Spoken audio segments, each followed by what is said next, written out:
Greetings, Canutillo ISD. My name is Kristin Drake and I'm the Director of Business Development for Peak Behavioral in Santa Teresa, New Mexico.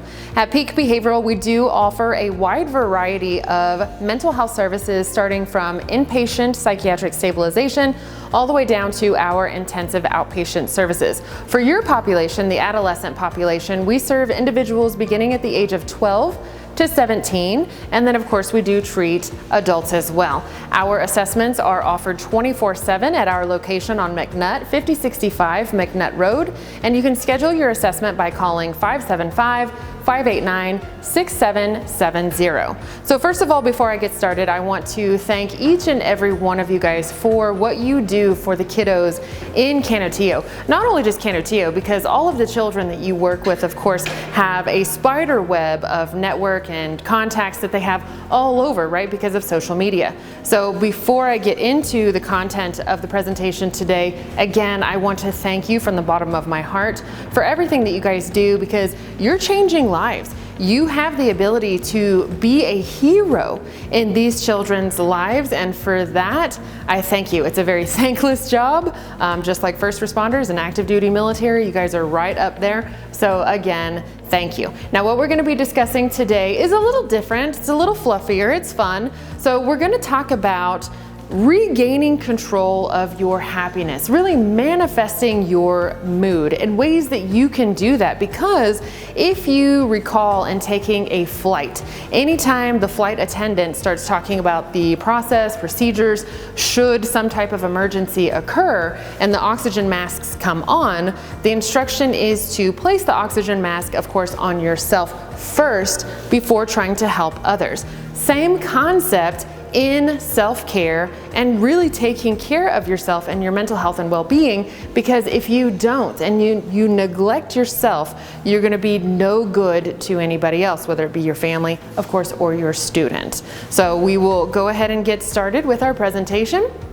And before we do, what I really want to mention is a quote. And I know it's very cliche to start presentations out with a quote, but one of my favorite people in history is the wonderful Eleanor Roosevelt. And she once said that no person or no one can make you feel inferior without your consent or without your permission.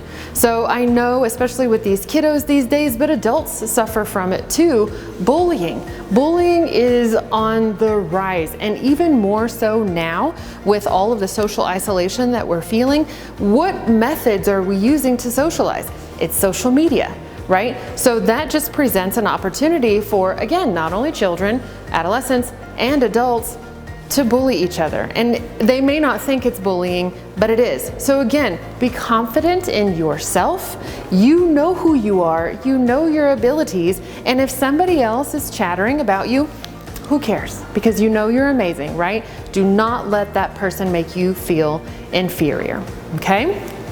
So, different ways to manifest your mood or your happiness, okay?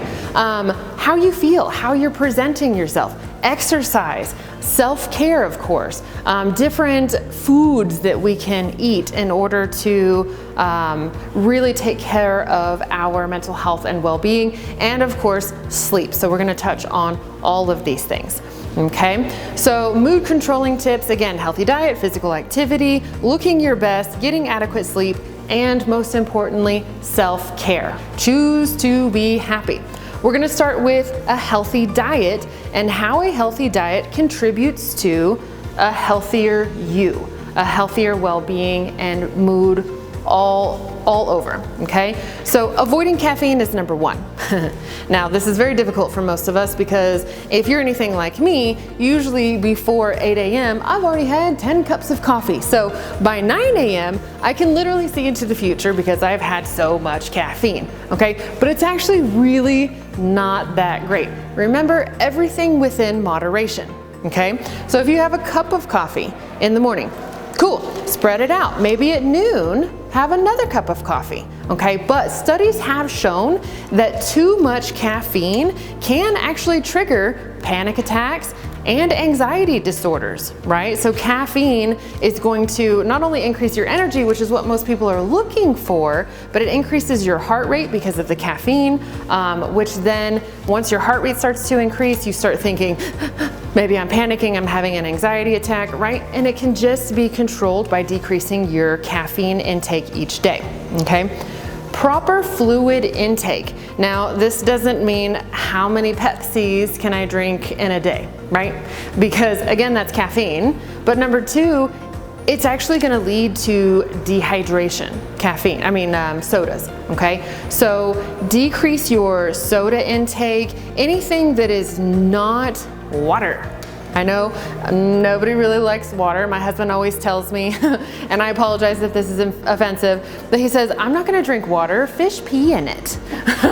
But you have to drink water in order to balance out your electrolytes, right? Your brain needs electrolytes to function, your potassium, your magnesium, your sodium.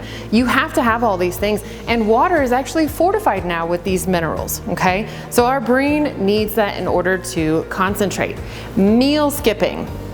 Now I know it's gonna start to sound like I'm saying do as I say and not as I do, because I am the world's best at skipping meals. But what I did once I really started researching how to manifest your mood and keep your overall health and well-being, and I learned how bad it is to skip meals, I actually started buying breakfast protein bars. So you can buy them with very low sugar, very low glycemic index, very high levels of protein, which is what I typically focus on. And I'll have one of those protein bars maybe around 9 a.m., 9:30, and that typically gets me through to lunch. So is it eggs and bacon and sausage and gravy and pancakes and all the things that we want? No, but it may actually be better for you. So don't skip meals. Avoiding fatty foods, okay? Now, my favorite thing in the world, and if I could find a vehicle-sized cinnamon roll that's nice and warm and just oozing with icing, I would literally jump in head first and just eat my way out. Okay, but that's not gonna do you any good, because number one, it's carb saturated, right? The icing and the butter and deliciousness that's in the icing, that's very high fat content, and it's really just gonna bog you down. It's also gonna lead to weight gain. And then how do we feel when we start to gain weight? We start to feel worse about our body image, ourselves, we feel sluggish, and so our mental health and well-being will just slowly start to deteriorate. So trying to avoid fat-heavy, carb-heavy foods is going to help with your overall energy, which will then help you with your overall well-being. Okay, there's also a set of foods that are actually shown to increase your mental health and well-being.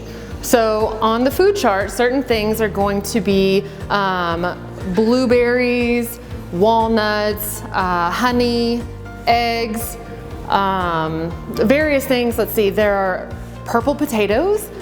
Before I saw this food chart, I actually didn't realize there was such a thing as purple potatoes, but apparently purple potatoes are good for your overall health and well-being. Avocados. How plentiful are avocados here in El Paso? They're everywhere, and I love avocados, okay? So those are just a couple of examples of some foods that are some feel-good foods, okay? So now we're gonna get on to exercise. Everybody's favorite thing to do, right? I know everybody out there is thinking, yes, I wanna go exercise right this very second. Or after you get home from a long day of work and dealing with maybe adults giving you a difficult time or more tasks, or maybe your boss was extra hard on you today, or maybe the children were just extra difficult in controlling and refocusing on the task at hand.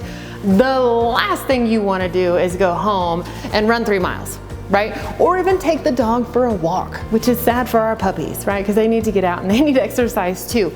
But studies have shown that exercise can have the equivalent effect on depression as antidepressants. So instead of, I'm not saying instead of taking antidepressants, because if you do have clinical depression, obviously it's best for you to take those antidepressants. But if it's borderline or it's circumstantial, situational, follow your doctor's orders, but maybe also incorporate exercise to try to help, and then maybe eventually you can wean yourself off of those antidepressants, right? Because to me, it's better for your body, your hormones, your body chemistry to do something natural to help improve your mood and your overall feelings and well-being than putting something that's man-made into your body that could be more harmful than helpful. But again, follow your doctor's orders, because if you do suffer from clinical depression, that definitely needs to be managed by medications, okay? Also, when you increase your exercise, guess what's released? Endorphins. Endorphins make you feel like you are on top of the world. So when I say go out and run 3 miles, you're like, no, I would never do that. However, once you get done with that run, whether it's a mile, 3 miles, 2, whatever, okay, a brisk 3-mile walk, you're exhausted, right? You refuel, you eat a healthy snack, you maybe rest a little bit, you're gonna feel awesome, awesome. Plus, research has showed that an increase in physical activity also helps you with your sleep patterns. And as we first mentioned, sleep is critical to your overall health and well-being. Okay, so you get those positive feelings when you're exercising, it improves sleep patterns, again, your endorphins, plus you feel better about yourself, right? When I started working out when I was 226 pounds and I started to see muscle definition, I was like, yes, I want to do this more often, right? So it's going to make you want to do more, okay? So now we're gonna talk about appearance, since I kind of segued into that.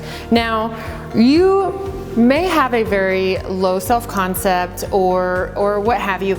Everybody is special and unique in their own way. I have a 2.5-year-old grandson, and I am teaching him as he grows up that every person is beautiful in their own way. It's important that we not criticize each other, but there are things that we can do within ourselves to make ourselves feel better, which again is going to improve your overall health, well-being, and your mental status, okay? So when you go out somewhere, and I'm gonna pick on my daughter here, she's 21, beautiful, looks like a Victoria's Secret model. When she goes anywhere, she does absolutely nothing for her appearance. She looks like she literally just got out of bed. She looks a mess, her hair's all over the place, and that's whatever, she's cute regardless. But I tell her, honey, you never know who you're gonna run into. You could meet the man of your dreams.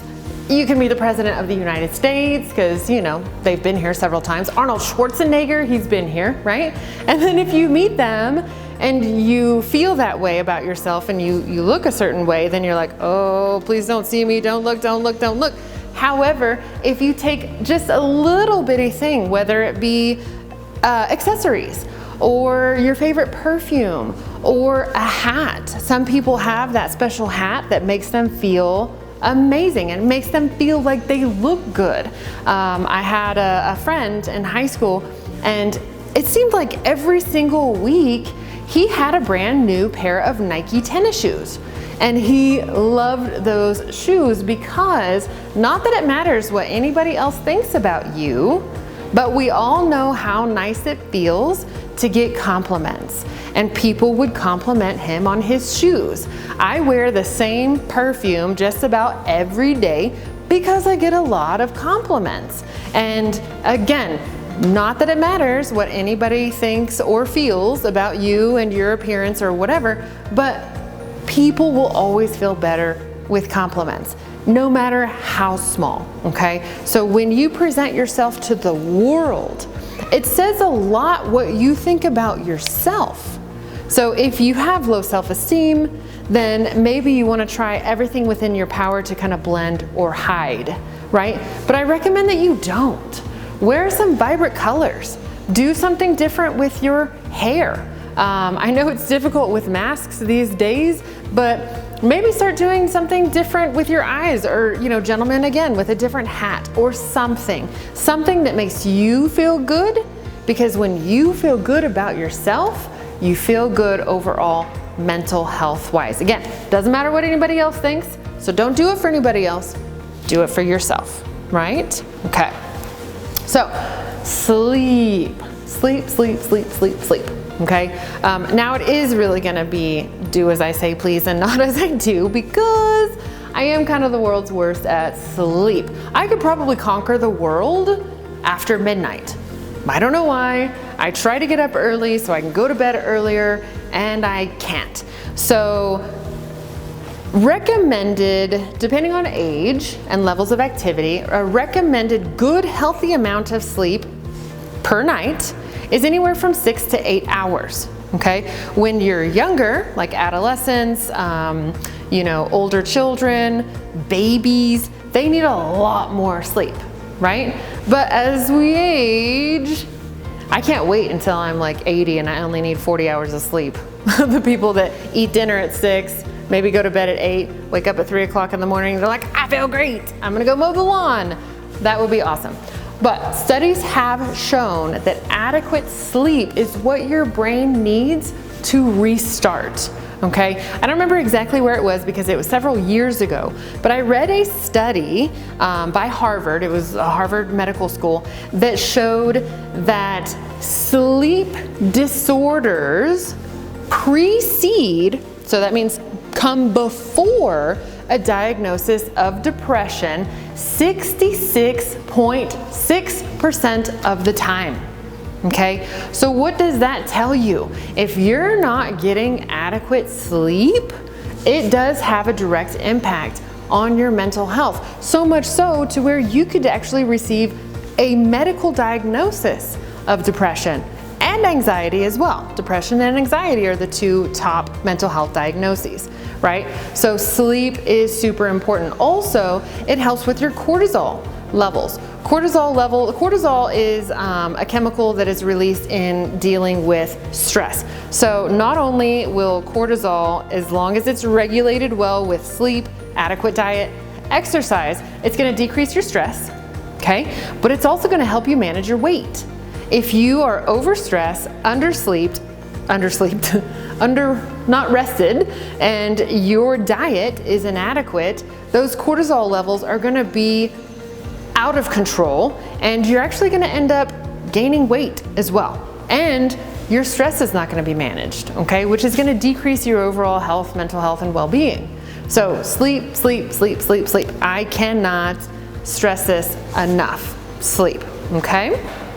Now, self-care. This is one of my favorites. And I know if you guys are parents out there, you feel a sense of guilt for really taking time for yourself, but don't. Because remember, when I first started talking to you guys, I was talking about in the airplane, when you take an airplane ride, right? The flight attendant says, should there be an emergency, the oxygen masks come down, put the oxygen mask on yourself before trying to help anybody else.